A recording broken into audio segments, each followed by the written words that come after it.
அமெரிக்க வரி நெருக்கடியை எதிர்கொள்ள மத்திய அரசுடன் இணைந்து செயல்பட தயார் என முதல்வர் ஸ்டாலின் தெரிவித்துள்ளார்.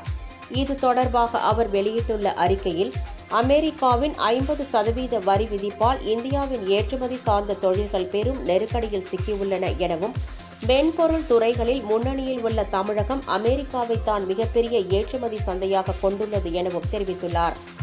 கடந்த நிதியாண்டில் தமிழகத்தின் மென்பொருள் ஏற்றுமதியில் 31% அமெரிக்காவிற்கே சென்றது எனவும், எனவே மத்திய அரசு தன் பங்கை உணர்ந்து குறிப்பாக ஜவுளித்துறைக்கு முக்கியத்துவம் கொடுத்து புதிய கொள்கைகளை உருவாக்க வேண்டும் எனவும் அவர் கூறியுள்ளார்.